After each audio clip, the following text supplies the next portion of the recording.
Good morning. 2026 সালের বিধানসভা নির্বাচনের জন্য আমরা অনেকেই দায়িত্বপ্রাপ্ত হয়েছি, অনেকে নতুন। ট্রেনিং সেন্টারগুলোতে যা শেখানো হচ্ছে বিশেষ কাজে লাগছে না। নিজেদের উদ্যোগেই নতুনদের শিখে নিতে হবে। তাদেরকে হেল্প করবার জন্য আজকের এই ভিডিওতে আমি আপনাদেরকে বলবো যে আপনারা যখন P-1 ডেতে ডিসিআরসির উদ্দেশ্যে রওনা হবেন, তার আগে বাড়ি থেকে কি কি নিয়ে যাবেন বা কি কি করবেন। সংক্ষেপে কয়েকটা কথা আমার মনে হয়েছে, এগুলো বলা দরকার। নতুনদের প্রথমবার ট্রেনিং নেওয়ার পরে সবাই শিখে যাবেন, কিন্তু প্রথমেই অসুবিধায় পড়ে গেলে সমস্যা হবে। তার জন্য আমি বলে দিচ্ছি, এগুলো আপনারা নিয়ে যাবেন বাড়ি থেকে বা আগে প্রিপারেশান নেবেন।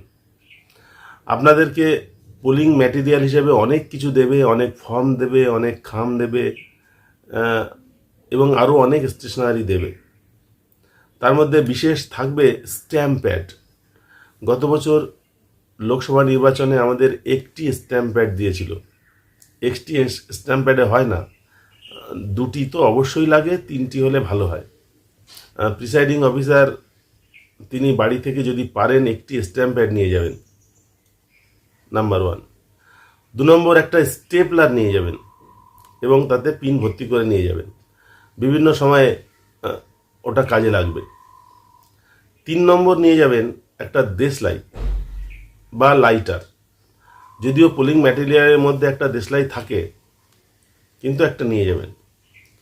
4 নম্বর, নিয়ে যাবেন ছাদের উপরে জামা কাপড় মেলে দেওয়ার সময় যে ক্লিপ ব্যবহার করা হয় প্লাস্টিকের, ওই ক্লিপ 4টে 5টা 6টা নিয়ে যাবেন। এই ছোট ছোট বিভিন্ন রকমের ফর্ম, কাগজ, এগুলো আটকাতে লাগবে। 5 নম্বর, নিয়ে যাবেন বালি মাটি, 100 গ্রাম বা 150 গ্রামের মতো একটা প্লাস্টিকের ঠোঙায় করে ব্যাগের এক কোনায় ফেলে নিয়ে যাবেন। আপনাদেরকে ইনডেলিবেল ইঙ্ক দেবে 2 শিশি, একটা ছোট কৌটা দেবে। সেই কৌটার মধ্যে অনেক পিন টিন ইত্যাদি থাকবে, পিন গার্ডার থাকবে, ডিস্টিংগুইশিং মার্ক ওই ওই কৌটাটার মধ্যে থাকবে। ওইগুলো সব বের করবার পরে আপনাকে ভোটিং যখন চলবে তখন ওর মধ্যে অমোচনীয় কালি তার কৌটাটা রাখতে হবে, এবং সেটা নড়াচড়া করবে, অনেক অসুবিধা হবে। ওই কৌটার মধ্যে রাখার জন্য 100-150 গ্রাম বালি নিয়ে যাবেন যদি সম্ভব হয়। আর একটা ওই যে কান খোঁচানো যে কাঠি, ইয়ারবাড, ওই একটা নিয়ে যাবেন। ওরা দাঁত খোঁচানো কাঠির মতন একটা কাঠি দেবে, কিন্তু ইয়ারবাড হলে সুবিধে হবে ভোটারদের আঙুলে কালি লাগানোর জন্য। 2-1টা ব্ল্যাঙ্ক খাম নিয়ে যাবেন বাড়ি থেকে, বেশি লাগবে না, 3-4টে নিলেই হবে।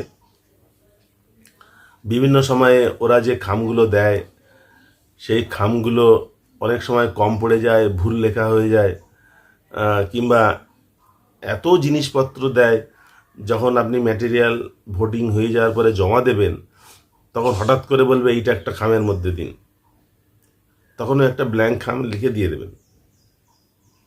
আচ্ছা, আর একটা জিনিস নিয়ে যাবেন, সেটা হচ্ছে ওই ইলেকট্রিক মশা তাড়ানোর যে লিকুইড মর্টিন বা গুড নাইট আছে, মেশিন সহ ওই একটা নিয়ে যাবেন। বলা যায় না, এমন জায়গায় ভোটিং কম্পার্টমেন্ট বানাতে হলে এমন জায়গায় থাকতে হবে সেখানে প্রচুর মশা। রাতের বেলা না হোক মশারি টাঙিয়ে একটু শুয়েছেন, কিন্তু দিনের বেলা তো আপনাকে কাজ করতে হবে, অত মশা থাকলে কাজ করা যাবে না। সুতরাং মশা তাড়ানোর জন্য ওই এটা নিয়ে যাবেন। ওরা যদিও বাক্সের মধ্যে 1টা বা 2টো কয়েল দেয় সাধারণত, কিন্তু অনেক সময় সেটা ভেঙে যায়, অনেক সময় ফুরিয়ে যায়। ওই একটা মেশিন আর একটা গুড নাইট বা মর্টিন নিয়ে যাবেন লিকুইড। ডিউটিগুলো কোনো না কোনো স্কুলে দেওয়া হয়, প্রাইমারি স্কুল বা হাই স্কুল। প্রত্যেকটা স্কুলেই এখন ইলেকট্রিসিটি আছে, পাখা টাকা চলে, কিন্তু সুইচ বোর্ডগুলো বাচ্চাদের নাগালের মধ্যে যাতে না আসে তার জন্য উঁচু করে স্কুলে রাখা হয়, কারণ বাচ্চারা যখন তখন যাতে ওটা টেপাটেপি না করতে পারে। এবং সেখানে হয়তো একটাই মাত্র জ্যাক গোজার জায়গা থাকে। সেটাও ইলেকট্রিকের লোকেরা যখন পাখা বা ক্যামেরা খাটায় ওইটা ইউজ করে। আপনি তাহলে মোবাইল চার্জ দেবেন কোথায়? আপনার জন্য তো একটা বোর্ড দরকার। বাড়ি থেকে পারলে একটা লম্বা এক্সটেনশন বোর্ড নিয়ে যাবেন, যে কোনো ইলেকট্রিকের দোকানে কিনতে পাওয়া যায়, যাতে 3-4টি পয়েন্ট আছে। এইরকম একটা এক্সটেনশন কর্ড নিয়ে যাবেন। তাহলে ওই বোর্ডে কর্ডটি গুজে আপনি হাতের কাছেই সমস্ত মোবাইল চার্জ দেওয়া বা অন্যান্য কাজের জন্য ওই জায়গাটা পেয়ে যাবেন। এটা অনেকেই নেয় না, অতিরিক্ত বোঝা মনে করে, কিন্তু নিলে খুব সুবিধা হয়। এটা আপনারা নিয়ে যাবেন। একটু লম্বা দড়ি নেবেন, বিভিন্ন সময়ে কাজে লাগবে।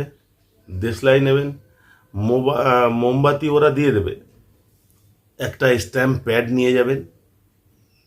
একটা দুটো সাদা কাগজ নিয়ে যাবেন।